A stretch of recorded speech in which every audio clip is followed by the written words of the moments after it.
Desolador. Como hemos visto también en las mesas del tema de telecomunicaciones, de la educación, de la reforma energética, de la reforma política. Mucho trabajo que hacer, compañeras y compañeros. Tenemos mucho trabajo que hacer. Vamos a darle ahora la palabra a la diputada Socorro Ceseñas, que como dijimos, ella es la secretaria de la Comisión de Presupuesto y también activa participante en la Comisión de Trabajo. Vamos a escuchar sus puntos de vista. A todas y a todos, agradecer la invitación de la Asociación Nacional de Mujeres en coordinación con la diputada Julissa. Han tenido a bien hacer a mi persona para participar con ustedes en esta mesa, en este foro, donde se está abordando un tema muy importante que tiene que ver con el trabajo, que tiene que ver con el empleo, con el salario, pero que tiene que ver fundamentalmente con dejar claridad de lo que el alcance de esa reforma a la Ley Federal del Trabajo, que refleja, como atinadamente dijo el licenciado Lauro, el objetivo que se ha planteado la derecha en este país a través de sus políticas públicas neoliberales, que son mandatadas por el Fondo Monetario Internacional, por el Consenso de Washington, y no mandatadas por lo que debe de ser, que es, desde nuestro punto de vista de izquierda, quien mandata es la situación real que vive el país en sus amplios sectores de trabajadores y trabajadoras, y que han sostenido a México con su aportación en ese sector de clase trabajadora. Y por lo tanto, lo que demanda la situación real del país debería de ser lo que dictara a realizar en políticas públicas, en iniciativas, en reformas, en presupuesto y demás, para que efectivamente en México se pueda dar una real transformación, un verdadero crecimiento, desarrollo integral que permita salir del estancamiento. Pero creo que con la magnífica intervención del licenciado Lauro, más lo que ustedes han estado documentándose y lo que en su momento pobremente se pueda aportar de mi participación, nos va a dejar con mayor claridad que quienes han gobernado este país, al partir de una estrategia equivocada y obedecer órdenes no del pueblo, sino del exterior, de los grandes capitales nacionales y extranjeros, pues es lo que ha dado al traste con la situación política, económica, social, cultural de nuestro país. Espero que haya aportaciones importantes y que podamos tener la oportunidad de lo que se ha plasmado como objetivo este tipo de mesas y foros que han organizado la Asociación Nacional de Mujeres y la diputada Julissa. Enriquecer y fortalecer la apreciación, el conocimiento y la posición crítica de lo que ha estado pasando. Al inicio de la presentación hacemos señalamiento de lo que dice un artículo de la Ley Federal del Trabajo. Dice el artículo 3 de la Ley Federal del Trabajo: el trabajo es un derecho y un deber social, no es artículo de comercio, así lo dice. Una muestra más que lo que está en las leyes es letra muerta. Esta reforma de la Ley Federal del Trabajo, siempre he insistido yo la siguiente posición o apreciación que tengo. Fue presentada con preferente, pero es el preámbulo, no solamente de la reforma educativa, sino es el preámbulo de todas las reformas llamadas o mal llamadas estructurales. ¿Por qué? Podemos apreciar que los objetivos de esas políticas neoliberales que se han estado aplicando en este país, pues los objetivos que se han planteado en el área económica, social, en la política y moralmente, y revisamos lo que está pasando, pues con mucha tristeza nos damos cuenta que esos objetivos para los que fueron plasmadas y se han ido ejecutando y seguirán ejecutándose mientras no haya, obviamente, una verdadera rebelión de las conciencias en este país, seguirán cumpliéndose. Porque pregunto, ¿se ha empobrecido nuestro país? ¿Sí? Pues es un objetivo de las políticas neoliberales, compañeros. En lo social, ¿se ve la exclusión en este país? Sí. Siguen cumpliendo su objetivo. Si hablamos políticamente, ¿vivimos el autoritarismo en este país o vivimos en una plena libertad? Y moralmente, el objetivo que se plantea en estas políticas es contra la solidaridad. ¿Vivimos un estatus de solidaridad en este país o lo contrario? Vivimos una antisolidaridad. Entonces, esos objetivos son los de las políticas neoliberales y las han ido implementando a través de todos estos, de las políticas públicas y de las diversas iniciativas. Y lo que ha pasado en esta legislatura tiene que ver el complemento de lo que iniciaron hace más de 20 y tantos años. Atinadamente dice el licenciado Laura, hubo una propuesta de reforma laboral, esa la dejaron a un ladito. Se fueron en primer término a la reforma en seguridad social, lo que más afecta en su momento a las y los trabajadores de todos los sectores. Y esa embestida neoliberal, recordemos, data desde los años 80, ¿sí? Y se empezó a implementar en los 90 y siguió en los años 2000, 2002, 2003 y se ha reformado todo lo que tiene que ver con el sistema de seguridad. Y ahorita esta cierra la pinza. Lo que nosotros consideramos y muchos otros especialistas han dado a bien atinadamente llamarle la pirámide del sistema capitalista. En la parte de abajo, que se supone es el pueblo, pues está todos los que estamos laborando, ¿no? Trabajando de indiferente. Pero ¿a quién sostiene? Le dan de comer y sostiene a toda esa clase que es muy reducida en este país.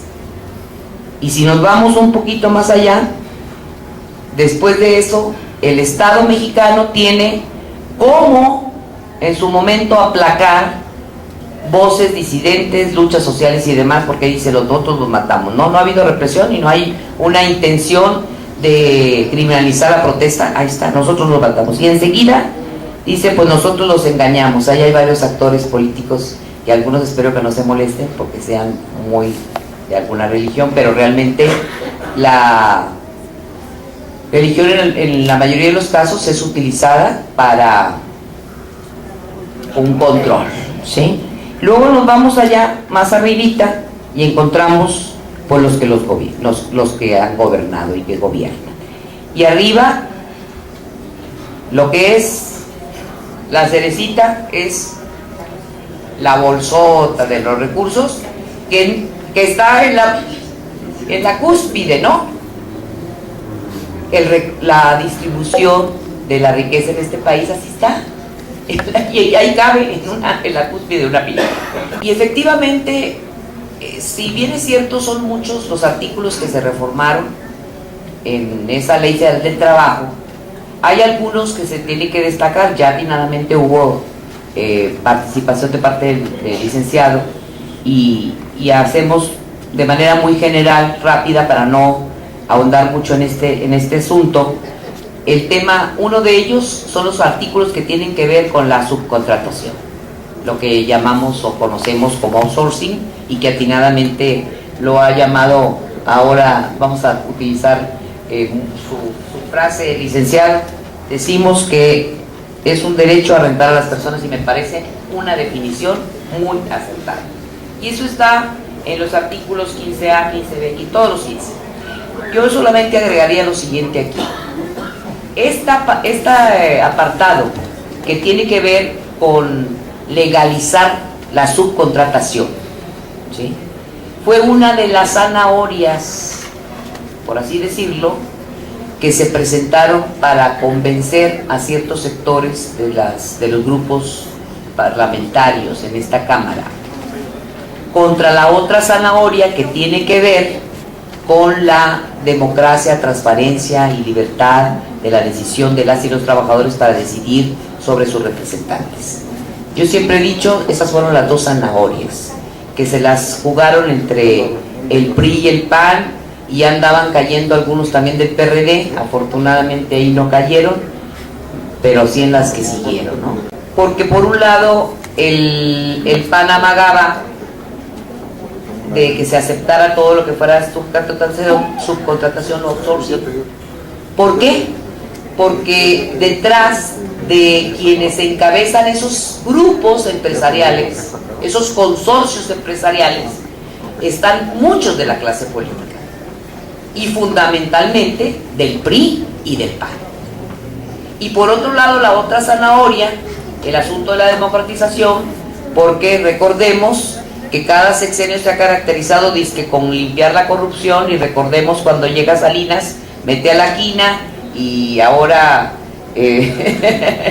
otro líder ahí, cacique, de uno de los sindicatos más grandes de América Latina, ¿no? Aparentan que van a limpiar la corrupción, pero nomás empiezan, y eso ¿para qué es? Para calambrar. Entonces, ambas zanahorias, la de la subcontratación y el asunto de la democratización de los sindicatos, fue lo que estuvo en juego, y el estira y afloje, y quedó en los términos que estaba ahí, porque en un principio decía el PAN, no, sí vamos por la democratización, pero ¿qué hizo el PRI? Le jaló la cobijita, le calambró para decir, nada más que tú nos tienes que apoyar aquí, aquí y allá. Entonces, el tema de todos los artículos que tienen que ver con esto es necesariamente muy obligado que tengamos claridad, que tiene la finalidad de seguir protegiendo a consorcios empresariales que han abusado y seguirán abusando, pero ya ahora con el amparo de la legislación, ¿sí? Los contratos de capacitación inicial y prueba, otra jalada de pelos, ¿sí?, por no decir más feo, donde hay una obligación. Ahora pregunto, la mayoría de los que estamos aquí sentadas y sentados en esta mesa hemos tenido etapas de asalariados en diversos sectores, ¿no? ¿No existe la capacitación por parte de los patrones de diversa actividad productiva en este país? Lo ponen ahora como una obligación, de tal manera para, les decía yo a una joven, dije, esto ya ha existido, la gente se tiene que capacitar. Tú te preparas en una escuela técnica o profesional, de oficios, de lo que sea, pero te preparas para un perfil, ¿no? La empresa diversa ofrece, contrata, hay vacantes y lanza una convocatoria, la gente se presenta y demás. Estos articulitos que están dentro de los 39A, B, C, etcétera, etcétera, lo que va a hacer es que va a acrecentar la explotación. ¿La explotación de qué? Pues del trabajo, del trabajador. ¿Por qué? Porque en los artículos ahí referentes, aunado a que hay un alto índice de desempleo, todo mundo se esfuerza por tener un empleo bien remunerado y demás, trabajar, etcétera, un mejor ingreso. Entonces, ahora con la mano en la cintura, van a abusar esos 6 meses, ¿sí?, esos 6 meses de la capacitación inicial, le van a sacar jugo a quienes en su momento se inscriben para solicitar un empleo. Y 6 meses a lo mejor pasan rápido, pero 6 meses de trabajo con una disposición de mucha entrega porque la gente quiere tener ese empleo, pues va a dar que hasta de más, ¿sí o no? Entonces, para mí, todo esto que tiene que ver con los contratos de capacitación inicial y de prueba es una explotación más del trabajo en nuestro país.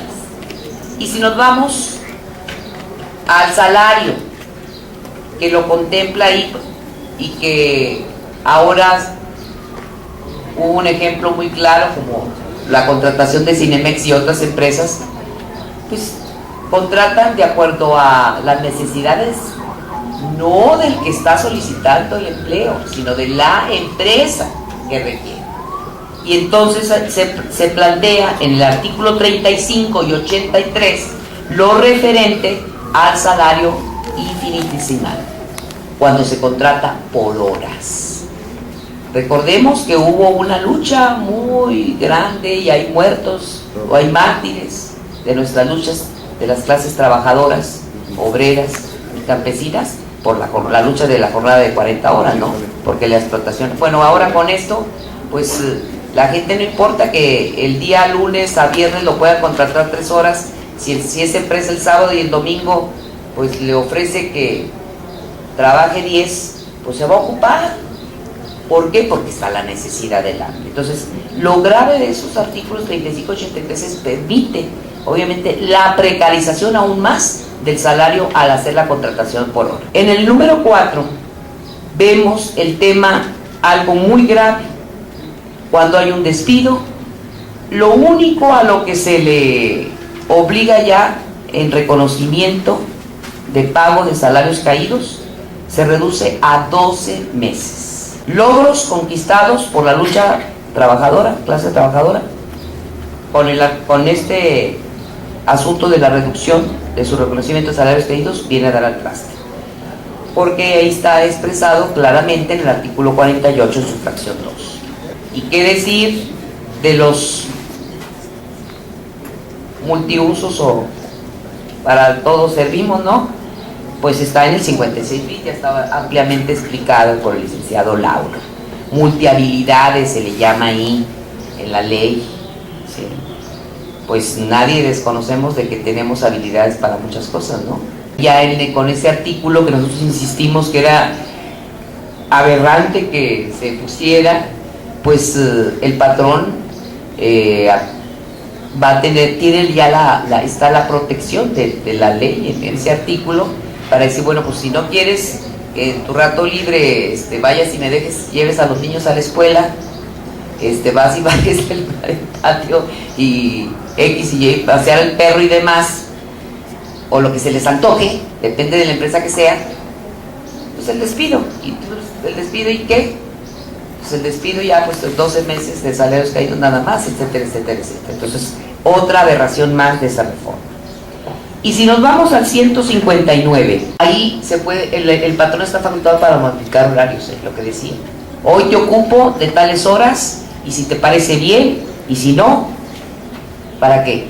Y algunos diríamos, o yo diría, alguien dicho ahorita como sarcasmo, ya aprobaron estos derechosos y apoyados con algunos del PRD, que me da vergüenza, el seguro de desempleo. Entonces, bueno, que no pasa nada, va a haber el seguro de desempleo, sí, nada más que el seguro de desempleo va a ser a cargo del 3% del fondo de vivienda de las y los trabajadores, que esperemos que, ojalá que se pueda atorar allá en el Senado, o a ver qué, o haya movilización muy fuerte que realmente no permita que se complete el proceso legislativo de esa otra barbaridad. Si nos vamos al tema de la antidemocracia, pues claro que se aumenta en cuanto a los derechos colectivos, porque se proponía, había propuesta en el proyecto, y algo que es parte de la zanahoria que se jugaron entre el PRI y el PAN, el asunto de que entre los trabajadores, las y los trabajadores pudieran decidir de qué debe estar incorporado en su contrato colectivo. En el artículo 371 lo acota totalmente. lo maneja, donde se mantiene una infraestructura jurídica que sostiene el corporativismo sindical. Se sigue haciendo porque al no permitir que el asunto de la democratización no tiene que ver solamente nada más en la decisión de quiénes quiero que me represente, sino que además que quiero que contemplen en su pliego petitorio y el contrato colectivo que se firma año con año.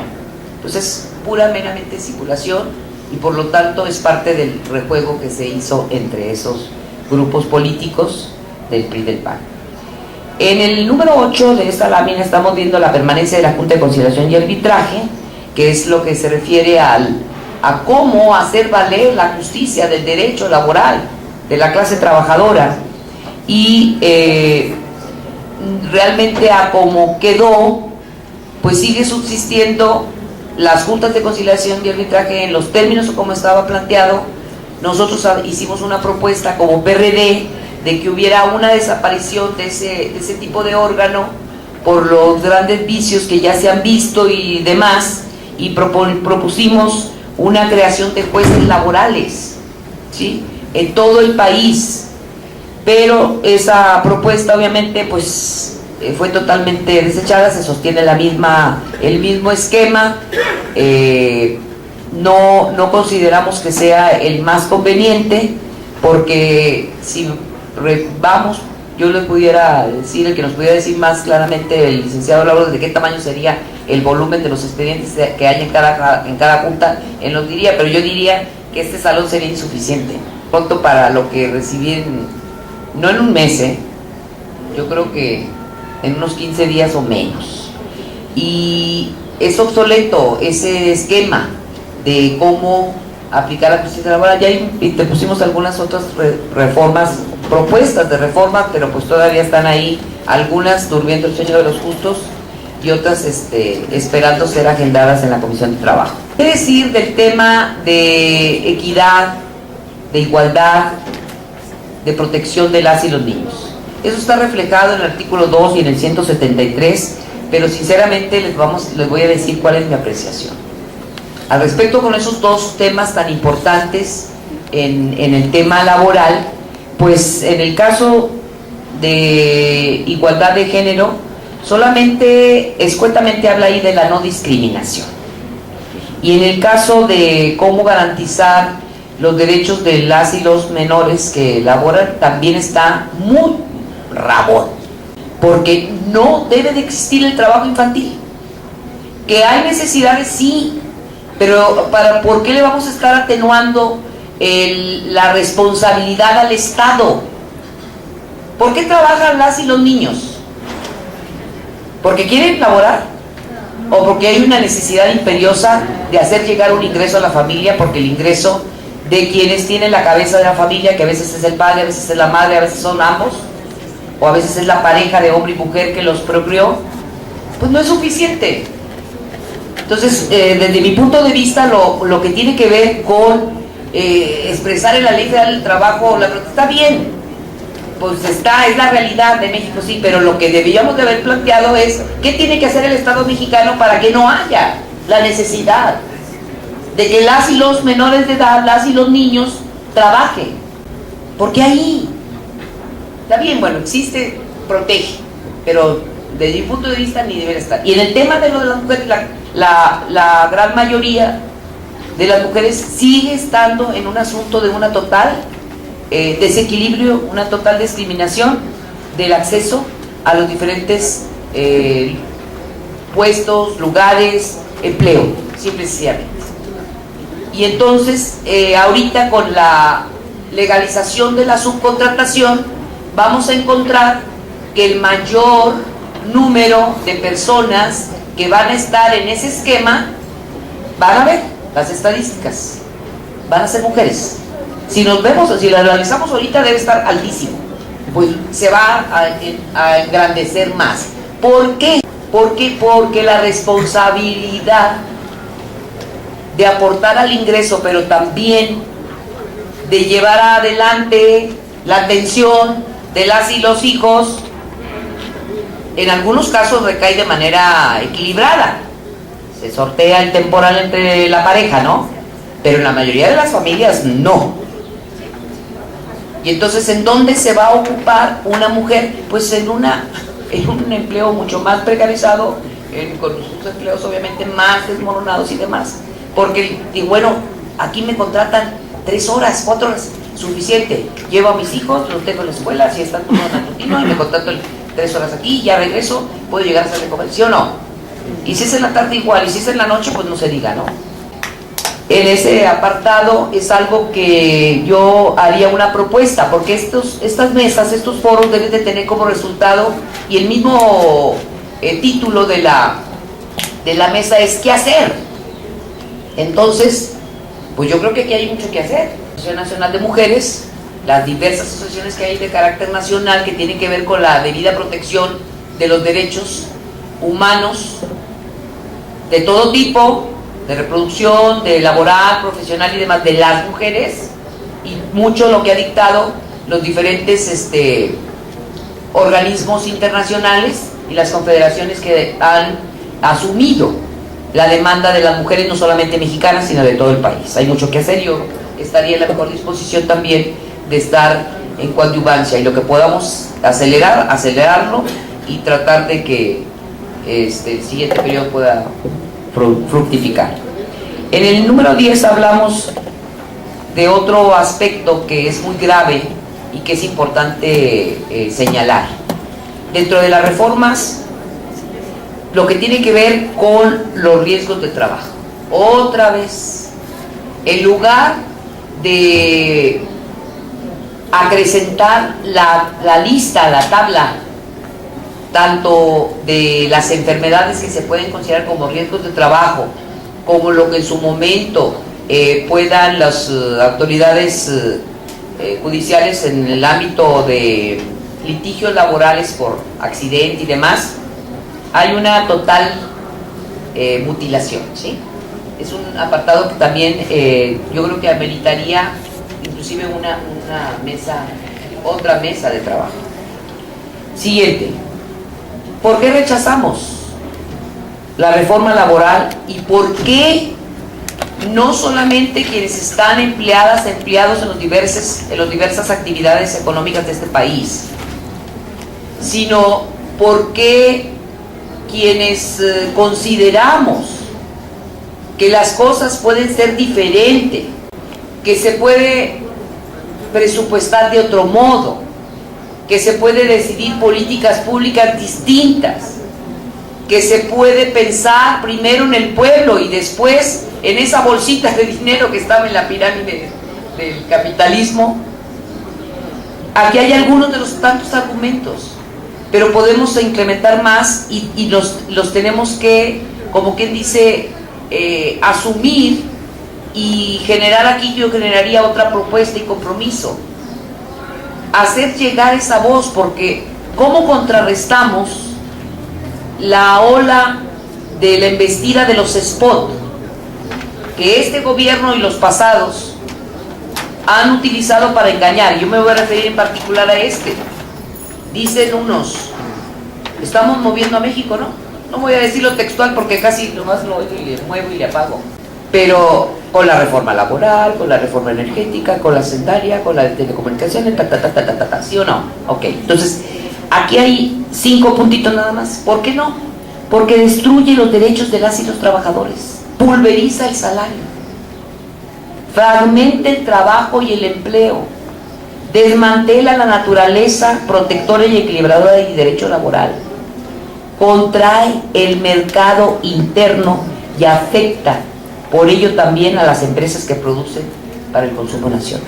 Cuando menos estos 5, arropados con otros 5 más pudiera ser, y tendría que ser un volante de casa por casa, no solamente en el Distrito Federal y los estados que están cercanos a la capital, sino a nivel nacional, en papel muy económico, en papel reciclado, en lo que se pueda. Es propuesta también y esperemos que luego se pueda enumerar. El siguiente lámina es hablar de los salarios. Pues sí, está en la Constitución, en qué términos es el salario, etcétera y demás, pero lo que yo quiero destacar en esto. En la presentación se les puede pasar el magnético para que se tenga todo, porque no voy a abusar tampoco de su valioso tiempo, e inclusive cansarlos o aburrirlos mucho menos, ¿no? En el tema del salario, ha sido parte de la estrategia también neoliberal, encadenarlo a la definición en los pactos. No estoy hablando del pacto por México, sino los pactos que se hacen año con año con los representantes de los diversos sindicatos. Pero aquí, recordemos, ¿cuánto es el número, licenciado, de los sindicatos blancos que están registrados ante el órgano que debe de aplicar en este lugar? Estamos hablando de 20 y tantos mil, ¿no? Blancos, ¿verdad? Bueno, contratos colectivos a través y del otro resto, pues hay muchísimos sindicatos que en su gran mayoría solamente se siente el representante sindical con quien preside la Secretaría de Trabajo y quien está ahí, que sabemos que no va a actuar ni a decidir en la definición de esos contratos colectivos, no va a actuar pensando en lo que representa ese representante sindical, sino que él está pensando, va a responder y va a actuar y va a plasmar en un convenio lo que le convenga al patrón, y en su momento, cuando estamos hablando de que como mandata el Ejecutivo Federal en su momento. Entonces, el asunto del salario es algo de definir, y cómo se ha definido el salario mínimo en este país ha sido parte también de la estrategia. Cómo controlar y dar migajas y migajas en cada una de las negociaciones. Nosotros como PRD, el salario mínimo es, aparte de las demás argucias que tiene el sistema político mexicano, que es un sistema altamente autoritario, dijimos ya en un principio, ¿no? Excluyente y antisolidario y demás, pues trae como consecuencia de que incorporan a la definición de cómo tasar el salario mínimo, lo tasan, no lo contienen, argumentando, desde mi punto de vista, yo no soy economista, pero creo que algunos economistas podrán darme la razón. La definición de cuánto al salario mínimo lo tasan siempre al índice inflacionario, y dijimos, y no lo subimos más, y la inflación también pues es meramente un número que no es del real. Y si es que no podemos soltar la rienda de la inflación, porque entonces también aumentamos el salario, y entonces pues se nos genera un gran problema. Yo, mi punto de vista, si soy economista, yo creo que es un error. Frena la inflación, pero lo hace fundamentalmente para frenar el monto al que se le va a incrementar al salario, porque todo está tasado así. Si a eso le sumamos que el índice inflacionario está obviamente tasado no solamente por el mercado interno, sino por lo que el mercado obligado a fuerzas nos ha llevado el Tratado de Libre Comercio y el Tratado de Comercio de América del Norte, pues nos pone la patota mucho más en el cuello, ¿sí? Entonces, en esta lámina expresamos cómo las variantes del mercado que se han visto en las últimas décadas en este país han impactado en el asunto de la inflación, y por ende impactan en la definición de un precario salario, pero también en qué más, en algo fundamental que tiene que ver para la determinación del poder adquisitivo del salario, y que es el precio de la canasta básica. La canasta básica, algunos pensaremos, serán 10, 20 artículos, no, son más de 60 artículos. La canasta básica está obviamente definida, se incorporan no solamente los productos alimenticios, sino también lo que es el pago de la energía eléctrica, el pago del uso del agua, la escuela, la renta, etcétera, etcétera, etcétera. Entonces, en esa gráfica que tenemos ahí, en esa lámina, podemos ver cómo hablando de enero del 2013, no estamos yéndonos a años anteriores, 2013 al 2014, la línea va ascendente, donde va de 4.48 a 6.17 con respecto al asunto de cómo el índice nacional de los precios del consumo ya nos está dando el incremento de la canasta. O sea, en pocas palabras, si hablamos de enero del 13, que teníamos un dato del 3.25 y 3.77, pasa a 4.48 y 6.17, estamos hablando que casi se ha duplicado. Y ahora si nos vamos a años más atrás, pues nos vamos a dar de golpe, ¿no? Porque la variación, si analizamos del año 2000 a ahorita, nos vamos a dar contra la pared y decir, oye, ¿cómo está esto? ¿Por qué así? Pues a eso han llevado estos ejecutivos empresariales, gerentes, porque no se le puede llamar gobernantes, a los que han conducido los destinos de este país, y por ende la pérdida del poder adquisitivo por los suelos. Ahí tenemos el dato de la canasta básica, el siguiente, cómo se ha ido incrementando y se ha hecho cada vez inalcanzable. Inalcanzable. Tenemos el mapeo, no lo vamos a detener. Hubo una variación. ¿Qué ha habido de variación en cuanto al salario? Solamente nada más desaparecer de 3 zonas que había, nada más ahora decir 2. Y como que decir 2 ya fue un avance muy grande, ¿no? Y pienso yo, es algo también de burla para la clase trabajadora. ¿Qué no desempeña si hablamos de un electricista, o de un profesor, o de un plomero, de cualquier empleo que ustedes quieren y gusten y manden? Que no es lo mismo desempeñar esa actividad en la zona A que en la zona B. O sea, ¿de qué se trata? Esto es un acto totalmente también discriminatorio. Totalmente discriminatorio. Tasar un salario, una zona, un número, aunque sea raquítico, ¿no? 60 y tantos, y el otro, en uno 67, 29 y el otro 63.77. Aunque sea un pesito, pero un pesito, 2 pesitos multiplicados por 30 ya da y allá. Pero es también algo de burla, ¿no? Seguimos. Y ahí tenemos en la siguiente lámina un ejemplo donde se nos demuestra cómo es inalcanzable el salario mínimo. Sí, aunque sabemos perfectamente bien que una gran mayoría de los que están registrados ante el Instituto Mexicano de Seguro Social como empleados, pues están registrados con un salario, probablemente ganen 2 o 2.5, pero también hay una franja muy grande de empleados informales, que ese ingreso lo tienen por escasos meses, y también hay un alto margen de gente que está totalmente fuera de ganar cuando menos un salario mínimo. Pero para que nos demos una idea, si el salario mínimo lo cerramos en 67 pesos, ahorita solamente con 2, 4, 6, 7 productos que son solamente del rango de la necesidad alimenticia, arroz, frijol, leche, aceite, atún, pasta y agua, sumado el costo, ¿sí? A eso nos suma un total de 74 pesos. Pues ni siquiera para esos 6 productitos alcanza un salario. Y ya que se diga, si nos vamos a limón, pues hijos de la limonada, ¿no? El poder adquisitivo del salario se ha ido perdiendo y perdiendo. Mucho tiene que ver cómo se define la política salarial, cómo se define la inflación en este país, y estar el estilo y afloje de que no pasemos de un dígito, ¿no? Yo les traigo una lámina de precios de los años 70 en Nuevo León para que nos demos una idea de cómo se ha perdido el poder adquisitivo del salario.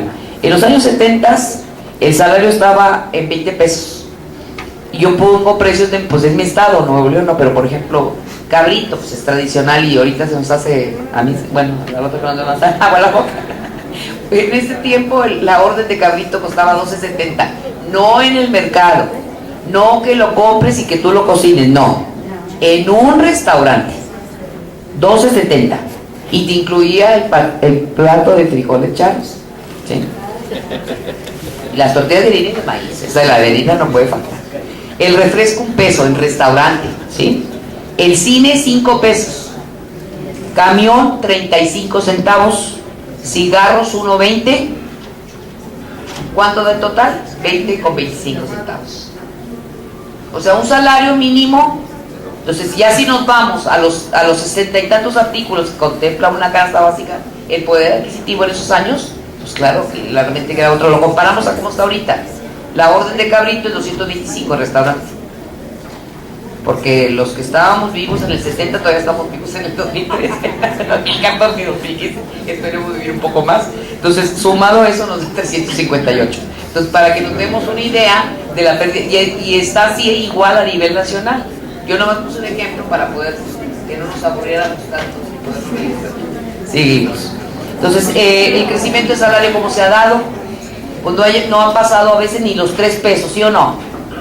¿Responde la definición del incremento al salario mínimo a la situación actual del país?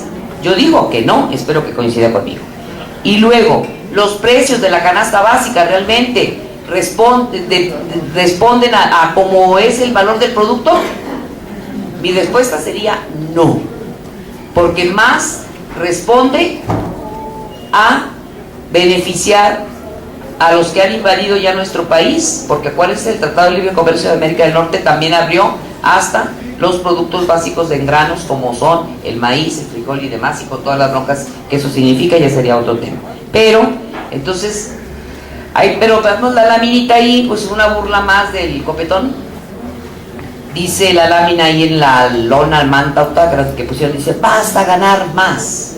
Una mentira más, los precios de la canasta básica aumentaron, pero aumentaron obviamente por la reforma fiscal, por la especulación y por la apertura a otras empresas que nada tienen que ver, y ahí vemos las broncas en los productores diversos, no solamente los productores de limón en Michoacán, el problema de los productores y del abuso y atropello del Estado y de quienes compran la producción de nuestras familias mexicanas y organizaciones mexicanas que se dedican a la producción diversa, los tienen así, a los de Durango, a los de Michoacán, de todas las entidades. En todo nuestro país hay una rica producción, en sus litorales, en su subsuelo, en sus diferentes ¿qué no hay aquí en México?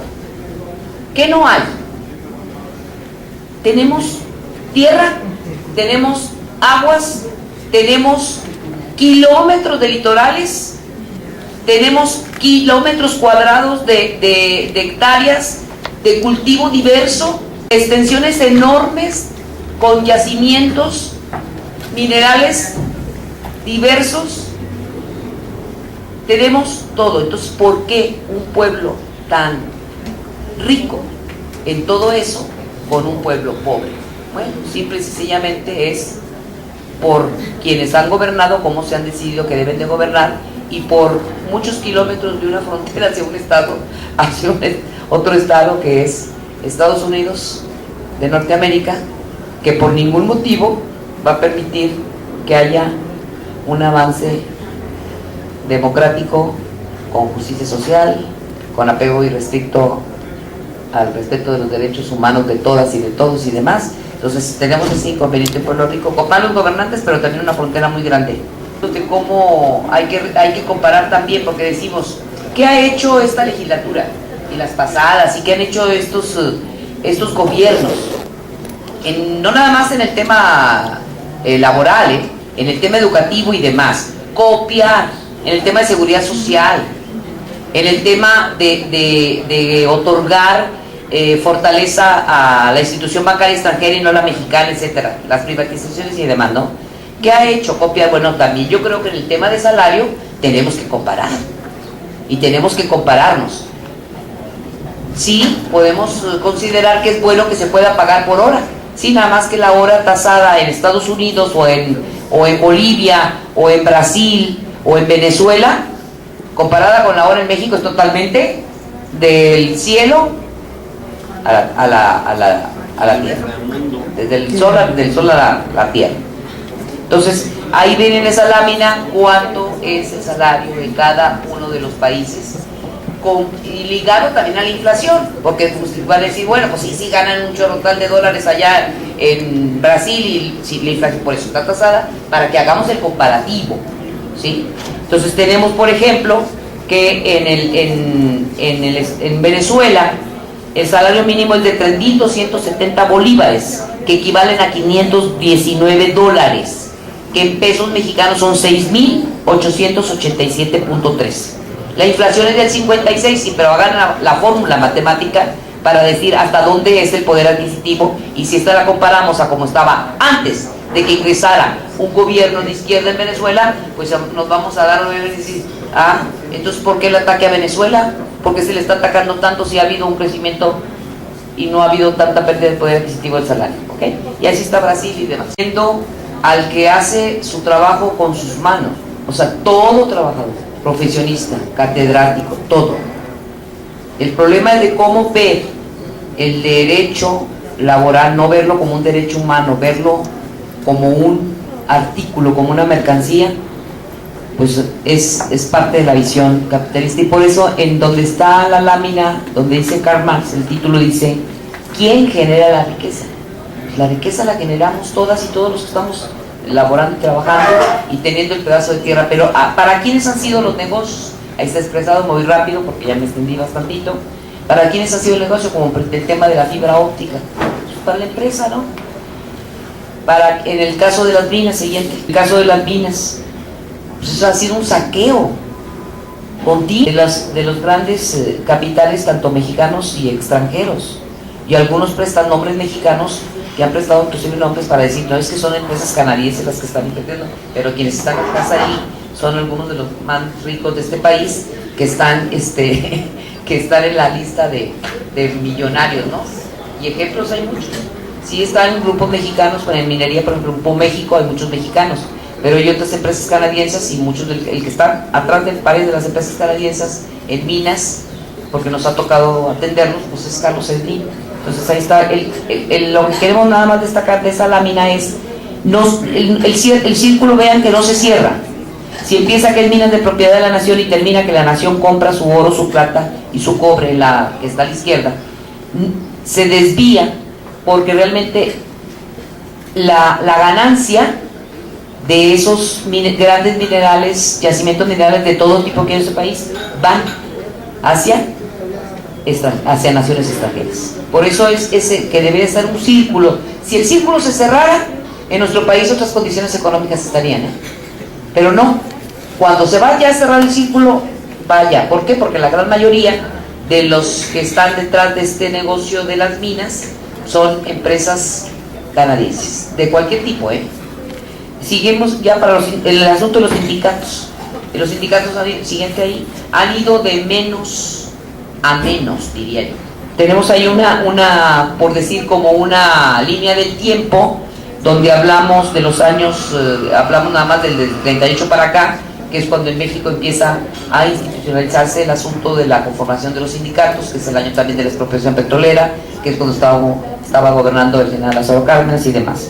A partir de ahí luego, en los años 50, estamos el surgimiento fuerte del sindicato ferrocarrilero, y curiosamente, ¿cuál fue una de las privatizaciones que se dieron en este país? Ferrocarriles Nacionales. Seguimos luego el movimiento de los médicos, de los doctores en los años 60, ¿sí recuerdan? Los que, bueno, algunos están muy jóvenes y creo que no, pero que ha habido de reformas en el asunto de salud y seguridad social, pues una tras otra, con la intención de privatizar el servicio de salud y pasarlo a una atención de tipo privado. Y ahí los bancos ya no tienen sus empleados registrados en el IMSS, sino tienen unos seguros de gastos médicos contratados con empresas privadas, ¿sí o no? Okay. Y así las diversas dependencias. Si nos vamos después, viene el 68, en esa línea del tiempo, es un gran movimiento estudiantil. Inmediatamente después el movimiento magisterial, que es la conformación de otro de los un apéndice del Sindicato Nacional de Trabajadores de la Educación, que es la CENTE, que está vigente ahorita, la CENTE, exacto, son los años 70. Luego el SME, que si bien es cierto es un sindicato de más de 90 años, pero yo pongo en la línea del tiempo el año 2009, que fue cuando que es parte de muchos sindicatos, ya los han ido acabando. Como era de una antigüedad muy grande, con un número de agremiados también de varias decenas de miles, pero el atraco no es contra, sí es contra los trabajadores, pero el fondo de este que es cómo preparar el terreno para esta reforma energética que recientemente se acaba de aprobar y ahora ya no haya una defensa de lo que en su momento, ¿sí me explico? Sí, este es en el caso nada más de uno de los recursos energéticos, que es la energía. Entonces otra mentira más de que no va a bajar, sino al contrario va a subir, pero ya me quito del medio a quien en su momento pudiera ser. No lo hacen con el petrolero, pues porque es Romero de Champ y anterior fue otro. Sí me expliqué, ¿verdad? Entonces los sindicatos, con esta línea del tiempo, quiero yo decir o reafirmar por qué va de menos a menos. ¿Y qué ha ocurrido en los últimos? ¿Qué es lo, aquí habría la siguiente? Como integrante de la Comisión de Trabajo y Previsión Social, como diputada comprometida por considerarme que soy representante popular y sabemos que hay una gran demanda de la democratización de los sindicatos y que es parte de algunos de los aspectos que hay que atender en este tema. Una propuesta, ahí en el centro tenemos el 388 bis, que era el artículo, para regresar a la primera parte de la presentación, dice el 388 bis, es el que habla precisamente de cómo incluir en la Ley Federal del Trabajo el derecho a las y los trabajadores de todos los gremios a decidir qué sindicato y qué dirigente y qué contrato colectivo. Entonces, una propuesta, aunque yo ya registré en el periodo pasado una iniciativa de reformar este artículo y quedó ahí, lo estamos presentando de nueva cuenta en este periodo, pero la propuesta sería que ustedes que tienen gran influencia en sus áreas de trabajo y que conocen a muchos trabajadores que están agremiados a un sindicato, que lo podamos hacer de manera conjunta y no solamente presentar nosotros la iniciativa como diputadas del PRD, de tal manera que le abonemos a una propuesta que yo quiero hacer para abonarle también al título de la plática. ¿Qué hacer? Actuar coordinadamente. Si nosotros estamos haciendo una propuesta, que sea altamente consensada o consultada con los sectores. Yo se las voy a hacer llegar la propuesta que es, y si ustedes tienen a bien enriquecerla, bienvenida, porque la tenemos que volver otra vez a presentar porque se quedó, así como otras más. Entonces, actualizar la realidad de ahorita de los sindicatos. 38 bis, y decirles que hay una crisis de cómo, qué hacer para que haya una verdadera representación sindical ad hoc a los principios del verdadero sindicalismo. Son muy pocos los sindicatos que se pudieran considerar que están jugando el papel de defensa irrestricta de la permanencia laboral, los buenos salarios, seguridad social, todo, estabilidad laboral integral. Hay una propuesta donde hay si se han dado cuenta que se está planteando una nueva central obrera. Ya en su momento hubo la UNT, ahí va nomás caminando y se ha ido enfriando mucho eso, pero ahorita en estos momentos, 2014 contra las políticas liberales, entonces hay material para que se pueda ir, la que sigue, para que se pueda ir viendo, invitando, acercando. Hay de sindicatos y yo hago el llamado, que sería también otra propuesta, de cómo buscar la manera de una coordinación real. Sé que es muy difícil, porque si un movimiento social diverso, de cualquier tipo, por cualquier demanda, por más justa que sea, a veces no quiere nada con los partidos, y a veces entre un sindicato y otro sindicato a veces tampoco no se quiere, pero yo creo que el tiempo, ahorita la demanda, en este pleno siglo XXI, en este 2014, con todas estas reformas estructurales que se han venido analizando en estas mesas, en estos foros, demandan una mayor coordinación, un mayor compromiso, un mayor entrega y responsabilidad de decir sí vamos y tener que ir juntos. ¿Quiénes? No solamente sindicatos, no solamente trabajadores, no solamente legisladores, sino con el pueblo de México, que yo creo que no aguanta otra reforma más como esta, más lo que se viene en los años siguientes, cuando se concrete el asunto de la reforma energética que ya viene a acabar con la soberanía de nuestros recursos naturales.